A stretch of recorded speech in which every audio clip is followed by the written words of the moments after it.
Господине Димовски, денеска е прв ден од генералниот штрајк. Се наоѓаме пред собранието каде што ќе испратите порака до пратениците. Која ќе биде вашата порака?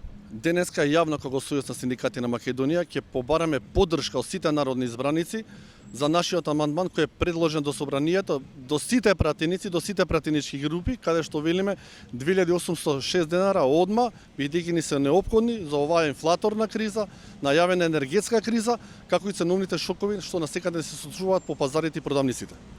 Денеска сте овде пред собранието, утре пред влада, петок Министерство за финансии. Што понатака? Што ако нема договор до крајот на неделава? Мора сите јасно да знаеме, штрајкот значи последица како на работникот, така и на овие функционери кои се на власта, како на локална, така и во централна власт.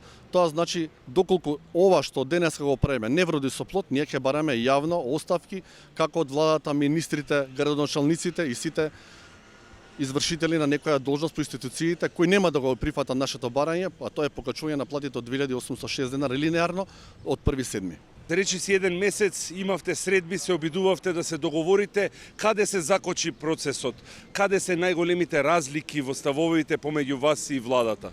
Согласно порастот на минималната плата, Сојуз на синдикати на Македонија достави општ колективен договор за јавен сектор, каде што предвиди сите останати плати во јавниот сектор да се покажат, како што велиме ние, линеарно за 2806 денара, онолку колку што се покачи минималната плата.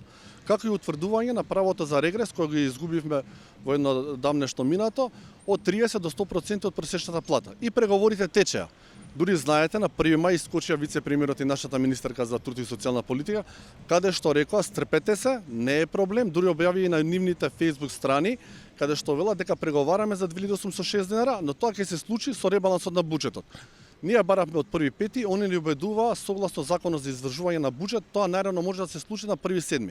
Не убедува во тоа, ние почекавме, но еве го 1.7 е за 10 дена, они вчера се појавија и тоа не со решение и со ова што е начално што беше договорено, туку бара од нас да го прекинеме штрајкот во името на некаква си методологија која и оние немаат направено, ниту па и ние сме ја направиле, а знаеме таа методологија моментално е утврдена во Законот за минимална плата и вели со порастот на минималната плата треба да се согласат и останатите плати.